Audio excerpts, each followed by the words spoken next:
Iron Maiden es un icono de la cultura pop indiscutido, ya sea por las portadas de sus álbumes, las remeras cools o marcas de ropa imitando su tipografía. Esta banda ya es parte de nuestra vida cotidiana. Aunque si nos preguntamos por qué son tan relevantes, es probable que no tengamos una respuesta inmediata. Es de esos proyectos cuya genialidad damos por sentado. Es por eso que me tomé el trabajo de escuchar su discografía de principio a fin para ver por qué los viejos metaleros han defendido tanto a esta banda. Así que, sin darle más vueltas a este asunto, pasemos al video en cuestión, no sin antes contarles más o menos de dónde viene la banda y el contexto.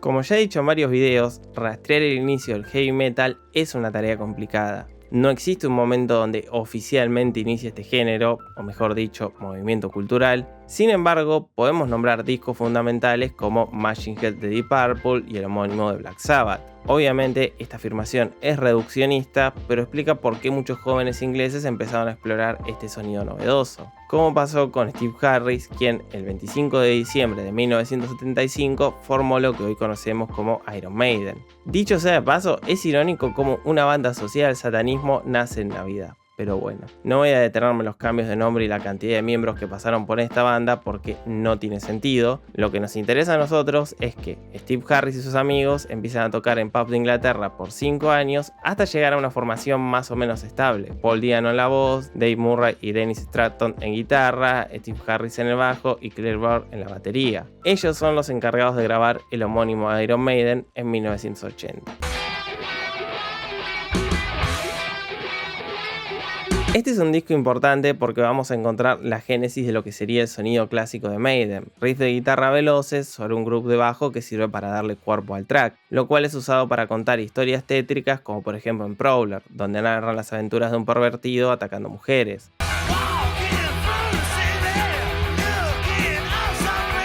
Por otro lado, vamos a encontrar canciones como Phantom of the Opera, un track lleno de pasajes instrumentales con melodías de guitarra hipnóticas que son usadas para hacer una reinterpretación del fantasma de la ópera.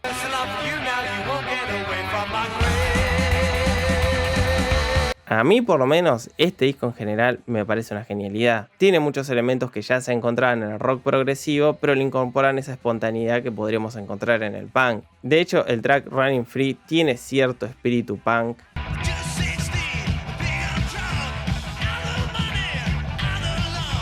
A grandes rasgos es un disco más que interesante. Si bien el tracklist es un poco disperso, especialmente cuando llegan las baladas, se siente como el comienzo de una gran banda. Además, para la época fue algo novedoso, por eso recibió varios halagos por parte de la prensa, lo cual los ayudó a grabar su segundo álbum de estudio, Killers, de 1981. En resumen, es un disco muy parecido al anterior. Es más, algunos de los tracks podrían haber entrado en el álbum debut. El cambio más grande está en la calidad de audio. En parte, esto es gracias a la producción de Martin Birch, quien se encargaría de producir los álbumes más importantes de la banda.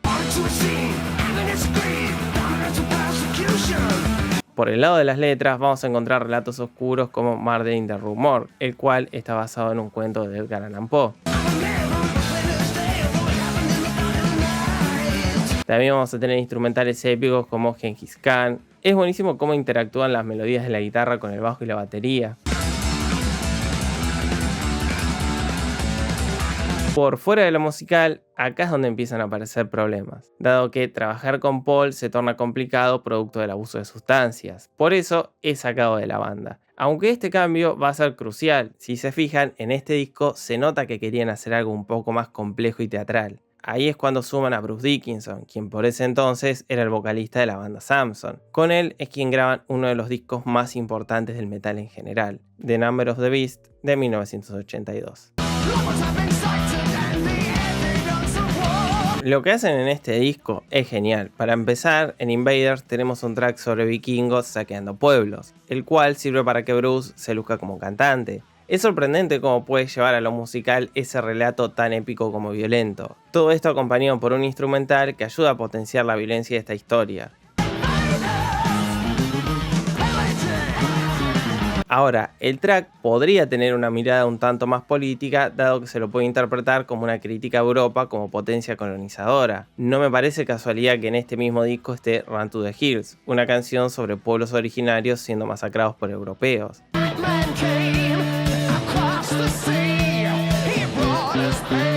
Por otro lado, el track tiene uno de los estribillos más icónicos del rock y el metal en general. Acá es donde realmente aprovechan al máximo el potencial de Bruce. Tanto es así que terminó opacando para siempre a Paul Di'Anno. Para el oyente casual, Bruce es el cantante original de la banda.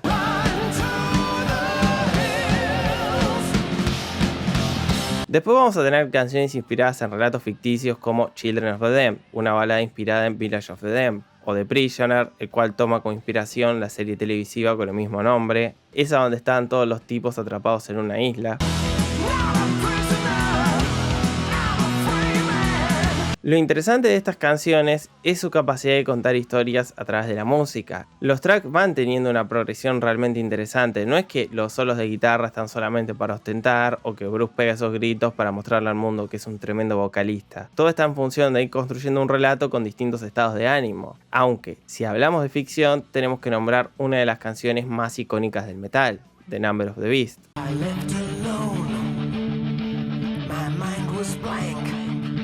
No puedo decir nada que no se haya dicho o escrito sobre esta canción, pero efectivamente merece su estatus de clásico. Es buenísimo cómo la introducción va creciendo gradualmente hasta que Bruce pega ese grito cargado de energía,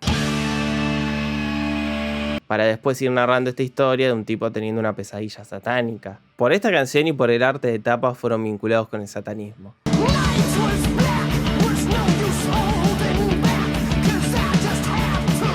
Pero volviendo a lo musical, el momento de los solos de guitarra es excelente. Al comienzo las guitarras tienen un rol central, pero de a poco el bajo empieza a cobrar relevancia hasta que pasa al frente de la canción.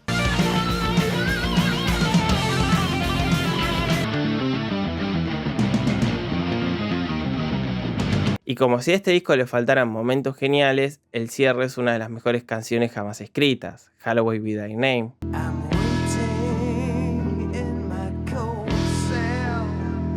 Esta es una canción ejecutada de manera magistral, la cual narra los últimos momentos de vida de un prisionero condenado a muerte. Lo genial es cómo el instrumental va dándole contexto a la letra. Por ejemplo, las campanas del inicio sirven para establecer ese clima tétrico y medieval. No hace falta que el vocalista nos diga en qué época transcurre el relato, porque ya lo sabemos. De esta forma, cuando entran las guitarras, la canción cobra ese tono más grandilocuente.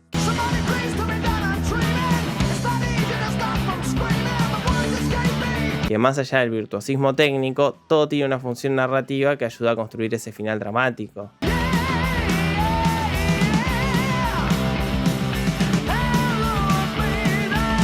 Si alguna vez le quieren explicar a alguien qué es el heavy metal y por qué es tan importante, yo les diría que le muestren este disco. Es un trabajo que fluye de principio a fin, donde cada track cuenta un relato atrapante. Por estas cuestiones, rápidamente cobró estatus de clásico en su momento. Fue uno de los discos más vendidos de la época y los convirtió en una banda monumental. De esta forma podían hacer shows gigantes con efectos especiales y toda la cosa. Acá es donde pueden incluir a Eddie en los escenarios, la mascota de la banda, o sea, el esqueleto que aparece en todas las portadas vendría a ser un miembro más de la banda. Algo así como Miku, pero metalero y no canta, todavía. Ahora, en lo que respecta a la banda como grupo humano, empezaban a haber tensiones. Ahí es cuando Cliff Burr abandona la banda para ceder su lugar a Nicko McBrain, quien al día de hoy es uno de los miembros más antiguos de la banda. Con él graban Pieces of Mine de 1983. Pieces of Mine es una secuela digna, lo cual no es poca cosa. The Number of the Beast es uno de los discos más importantes del heavy metal. Por lo tanto es lógico que Pieces of Mine haya quedado opacado. Básicamente porque sigue más o menos la línea estética del anterior, aunque con un sonido un tanto más desprolijo. Aún así, acá tenemos algunas de las canciones más icónicas de la banda como Flight of the Icarus, canción cuyo estribillo es increíblemente épico.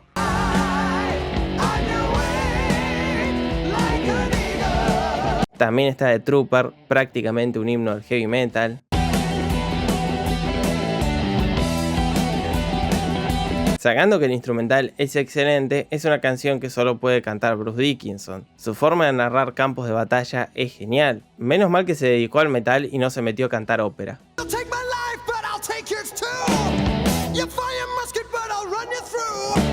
El problema con este álbum es que hay mucha diferencia entre los tracks icónicos y el resto. No diría que es un disco con relleno, pero en su conjunto no cierra tanto como The Number of the Beast. Así todo, fue un éxito en ventas, gracias al cual pudieron embarcarse en proyectos más ambiciosos, como Power Slave de 1984.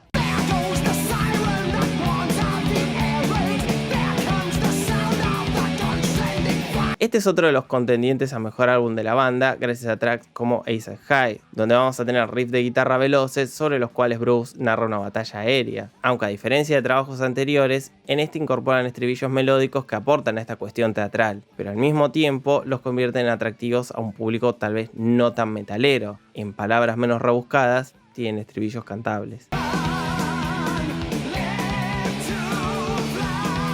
En una línea similar está 2 Minutes to Midnight, una canción de 6 minutos súper dinámica gracias a esos versos más pesados y cercanos al heavy metal clásico,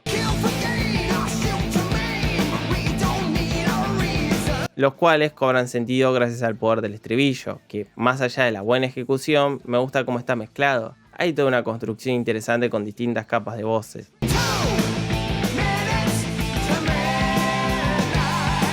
Como habrán notado, es un disco muy bien escrito, por eso son capaces de hacer canciones instrumentales atrapantes como Lost of Words, así como también pueden sostener tracks de 6 o 7 minutos como The Duelist o Power Slave.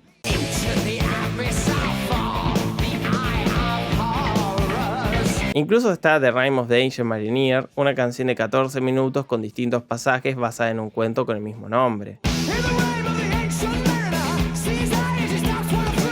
En lo personal, mi disco favorito es y será siempre The Number of the Beast, pero es muy fácil encontrar argumentos suficientes para postular a este como su mejor álbum. La incorporación de estribillos cantables le aporta variedad y ayuda a construir estos relatos tan cautivantes. Efectivamente, Iron Maiden está en su pico creativo, el cual continúa en Somewhere in Time de 1986. En cierta forma se podría decir que, en comparación con álbumes anteriores, es un trabajo más pop, dado que los estribillos melódicos van a cobrar mayor relevancia. El de Cold Summer in Time es increíblemente recordable.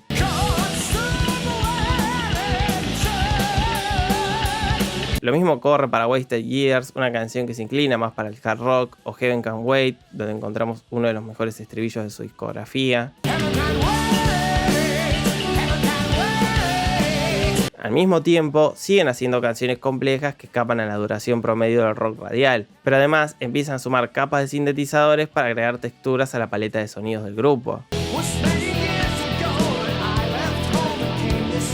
Esa capacidad de hacer estribillos accesibles, sin dejar de lado su costado más académico y grandilocuente, fue lo que los hizo únicos en los 80. Al día de hoy me cuesta pensar en bandas que tengan tanta llegada haciendo música que es casi metal progresivo. Con eso dicho, por momentos se siente una especie de secuela, no tiene ese elemento novedoso Power Slave o de The Number of the Beast. Es lo que se dice un álbum seguro, siempre teniendo en cuenta que estamos hablando de un gran disco y lo estoy comparando con clásicos del género. Ahora, los elementos electrónicos y ese costado más pop van a ser los pilares de otro de los discos más importantes de su discografía, Seven Sons of the Seven Son de 1988.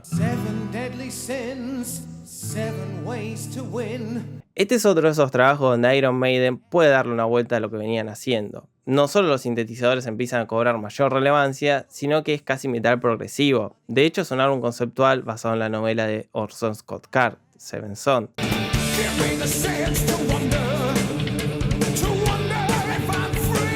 Lo bueno es que, si bien cada track funciona por sí solo, todos aportan a la narrativa central del álbum. Sin ir más lejos, Can I Play With Madness tiene un atractivo radial insólito para este tipo de obras conceptuales.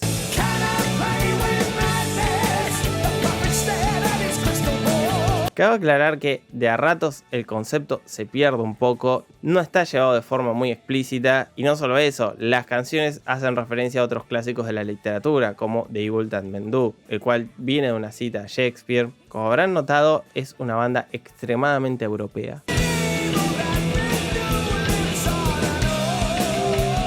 A todo esto es un trabajo bastante teatral. Por ejemplo, en Seven Sons of the Seven Son hay un pintoresco monólogo de Bruce acompañado por sintetizadores. O también está The Prophecy, donde usa una voz un tanto más sombría. Estos aspectos del disco pueden ser los que tal vez generen más rechazo dado que le quitan seriedad. A mí me gusta que le metan esta cosa medio medieval y no se tomen tan en serio, pero si son de escuchar metal extremo violento probablemente les cause gracia. Lamentablemente tras este disco la cosa se pone complicada dado que Adrian Smith deja la banda y es reemplazado por Yannick Herz, pero además Bruce empieza a trabajar en un disco solista. Por estas cuestiones los 90s no empezaron muy bien que digamos para Iron Maiden, dado que No Pray for Dying es uno de sus trabajos menos interesantes de esta época. Obviamente no estamos ante un disco malo, pero abandonan las canciones con estructuras complejas para hacer algo más directo y rockero. Esto no fue muy bien recibido por el público general y la prensa. Tengan en cuenta que en los 90, mientras aparecían proyectos que estaban por cambiar la forma de pensar en metal, como puede ser el álbum negro de Metallica, Painkiller de Judas Priest y más adelante Vulgar Display of Power de Pantera, Iron Maiden estaba haciendo sus trabajos más seguros.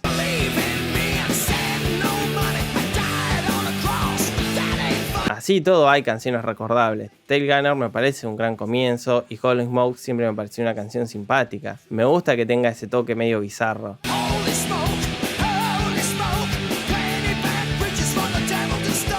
También está No Pray for the Dying, una gran balada, pero efectivamente no es uno de sus discos más creativos. En Public Enema No. 1 abandonan todo tipo de sutileza y elegancia para hacer una canción sobre cómo los políticos son corruptos. La analogía con el enema creo que se explica sola.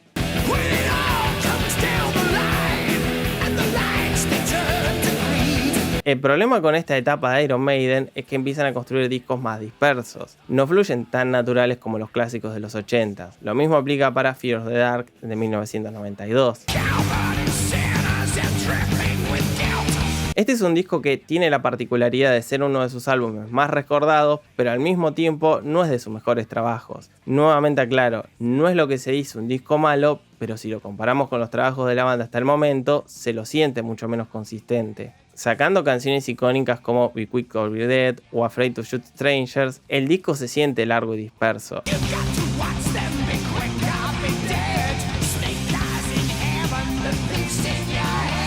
Aunque acá está una de las mejores canciones de la discografía, el track que titula el álbum. I am a man who walks alone, and when I'm walking a dark road. Esta sigue más o menos la estructura de los clásicos de Iron Maiden, dado que el protagonista del relato va a ir transitando distintos estados de ánimo, los cuales son representados a la perfección gracias a la voz de Bruce, quien ha demostrado a lo largo de los años tener una gran capacidad para representar personas siendo atormentadas por fuerzas sobrenaturales. No les diría que salteen este disco, si les gusta el metal clásico con un sonido más limpio y directo, seguramente lo disfruten más que yo. Ahora bien, los problemas de la banda no dejaban de escalar, al punto tal que Bruce Dickinson se va de la banda por diferencias creativas. Los cambios de vocalista siempre suelen impactar en el público en general. No es por desmerecer al resto de los músicos, pero la voz humana es uno de los elementos más reconocibles. En el caso de Bruce Dickinson, esto empeora dado que es un cantante muy icónico. Aún así, los muchachos de Maiden se niegan a dejar la banda y suman a Blaze Bayley como vocalista, con quien editan The X Factor de 1995. Un disco con una etapa bastante polémica.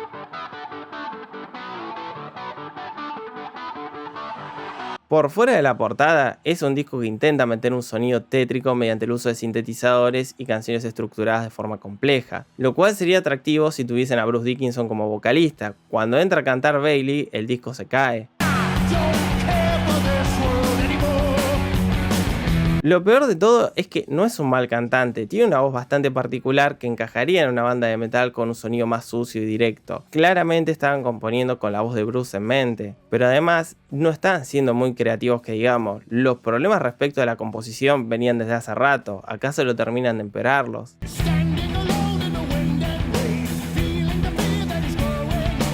Ahora bien, no estamos ante lo mejor de la banda, pero hay cuestiones a resaltar. Canciones como Sign of the Cross son capaces de construir ese clima oscuro y desolador. De hecho, es uno de sus trabajos más oscuros. Según han contado, Steve Harris estaba pasando por un mal momento personal. Pero también hay tracks no tan ambiciosos donde sacan lo mejor del disco, como Man on the Edge. Incluso el estribillo me parece muy bien ejecutado.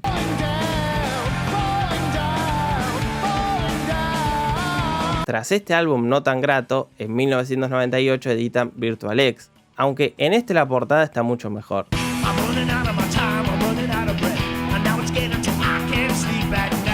Este álbum y The X Factor están a un mismo nivel, sin embargo, este tiene momentos más graciosos y tal vez por eso aparenta ser peor, como por ejemplo The Angel and the Gambler, la cual se parece mucho a esa canción que compone Alf.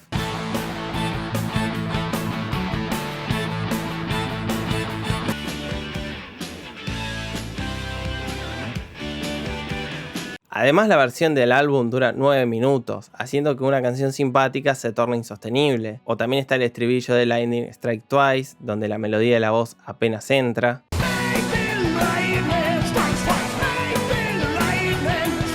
Lo que queda demostrado es que por este camino la banda no iba a ningún lado. Seguían llenando estadios y vendiendo discos, pero por su prestigio, musicalmente estaban en su peor momento. Ahí es cuando Steve Harris despide a Blaze y levanta el teléfono para hablar con Bruce y Adrian, quienes aceptan volver a la banda, con la particularidad de que ahora contaban con 3 guitarristas. Con esta formación que se mantiene al día de hoy, pueden sacar Brave New World del año 2000. Este es un álbum donde vuelven los estribillos pegadizos que no tienen nada que envidiarle a cualquier hit radial, los cuales son acompañados por ese sonido planador que sirve para narrar historias sobre campos de batalla o hechos históricos. Canciones como The Wicker Man o Brave New World me parecen excelentes. Dato irrelevante, este es el primer disco que escuché de Maiden.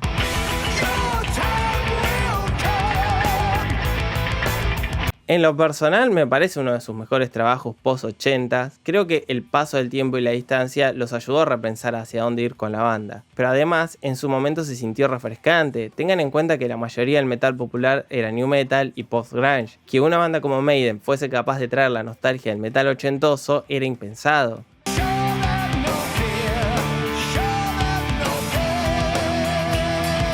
Con eso dicho, esta etapa de su carrera tiene un costado negativo. Tomemos como ejemplo el siguiente álbum, Dance of the Dead del año 2003, cuya portada es aún peor que la de The X Factor. ¿Qué estaban pensando cuando hicieron esto? No sé. El principal problema de Maiden es que jamás pueden volver a construir discos tan sólidos como los de los 80s. Los anteriores fluían de forma muy armónica, se podría decir que pasaban volando. En estos hay momentos donde la escucha se torna un tanto complicada. De hecho, por algún motivo sus álbumes cada vez son más largos. De acá en adelante ninguno dura menos de 1 hora. Con eso dicho, en esta época adquieren una gran capacidad para hacer hits radiales. Canciones como Rainmaker las habré escuchado una vez cuando salieron en la radio y me las acuerdo al día de hoy.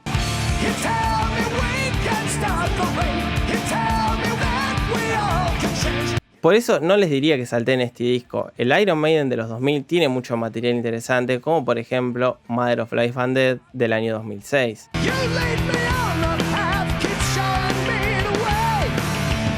Este es un disco que viene repitiendo el patrón de los anteriores, singles radio friendly bien construidos con el sonido poderoso que caracteriza a Maiden, como puede ser en Different World. Aunque este disco se siente mejor construido, en los anteriores había más relleno o momentos donde el disco pierde fuerza. El tracklist de este me parece mejor estructurado. De todas formas, creo que algunas canciones podrían durar un poco menos. No es que me molesten los tracks largos, pero en este caso se torna un tanto redundante.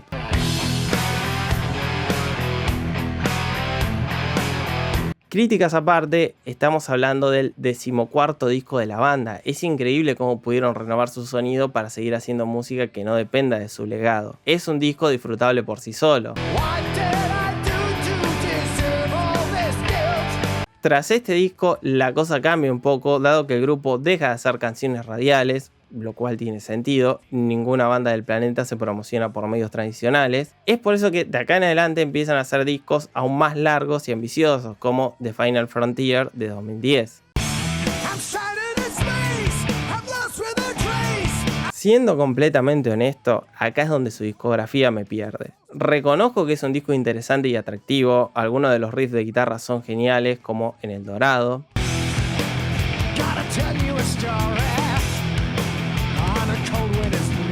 pero es un trabajo bastante pesado en cuanto a la extensión. Claramente estamos ante un disco dedicado a los fans, cosa que no critico. Además, no se me ocurren muchas bandas con 15 discos en su catálogo que puedan seguir haciendo música genuinamente atractiva. Y no solo eso, se nota que conservan las ganas de experimentar, como en The Book of Souls de 2015.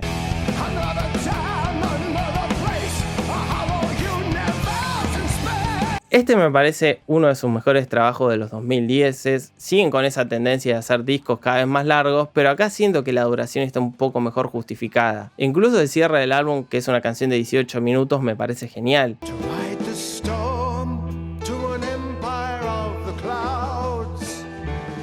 Con eso dicho, hay algunos problemas en cuanto a la producción, principalmente en los sintetizadores. No se entiende bien si quisieron emular instrumentos reales y quedó así, o si buscaban algo más sintético y terminó sonando plástico. Sea cual sea la respuesta, es un aspecto medio incómodo.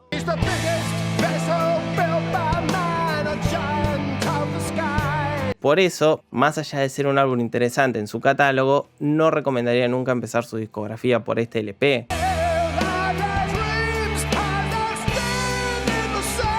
Esta discografía podría haber terminado acá, pero no. En 2022 sorprendieron al mundo con Senjutsu, uno de sus discos más aburridos.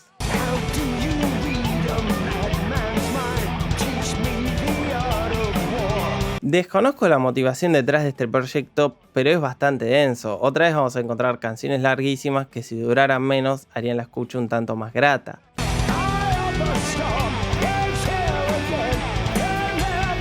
Pero además la producción musical es bastante polémica. Incluso meten efectos en la voz de Bruce que parecen estar maquillando problemas de afinación. No sé si esto fue realmente así, pero da esa impresión. En este punto sospecho que hasta sus fans más fieles empiezan a sentir cierta incomodidad.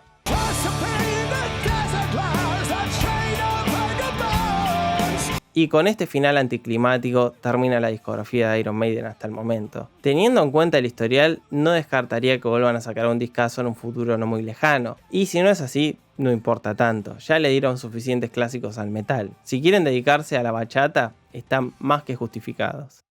Y para ir dando un cierre a este video, tras haber hecho un repaso exhaustivo de su discografía, he llegado a la siguiente conclusión. Si quieren saber por qué Iron Maiden es tan importante para el metal, deberían escuchar los álbumes clásicos de los 80s. Ahí es donde vamos a encontrar su mayor aporte a lo que hoy llamamos heavy metal. Ahora, si quieren entender cómo se mantuvieron vigentes durante tantos años, recomendaría escuchar el Iron Maiden de los 2000. Acá es donde aparecen muchos de los hits que introdujeron a los adolescentes de los 2000 al heavy metal. Y por último, si su intención es comprender de dónde viene el cariño hacia la banda, podrían escuchar la última etapa de su discografía. Esta parte es la más sorprendente de todo su catálogo. Sacando algunas cuestiones técnicas o las decisiones un tanto cuestionables, me sigue sorprendiendo esa capacidad para seguir haciendo álbumes tan sólidos donde no se nota el paso del tiempo. Ese cariño por la música es contagioso. Por eso, si van a un concierto de Maiden, no se sorprendan si ven 3 generaciones de metaleros llorando con, no sé, The Trooper. Y con eso voy a cerrar este video. No sin antes recomendarle que vean el video que hizo Sin Delay sobre la discografía de Iron Maiden. La verdad que me ayudó mucho para orientarme. Debo admitir que escuché toda la discografía para hacer este video, solo había escuchado lo de los 80s. Así que vayan a ver ese video. También quiero agradecerle a los miembros del canal, esta gente que hace un aporte económico para que el canal pueda seguir existiendo. También le agradezco a quienes me siguen en Twitter, Instagram, retuitean cosas, me comparten las cosas en Instagram. También se agradece a quienes donan por Mercado Pago o con ese botón del super like en YouTube. Todo esto ayuda muchísimo. De momento me despido y nos estaremos viendo la semana que viene.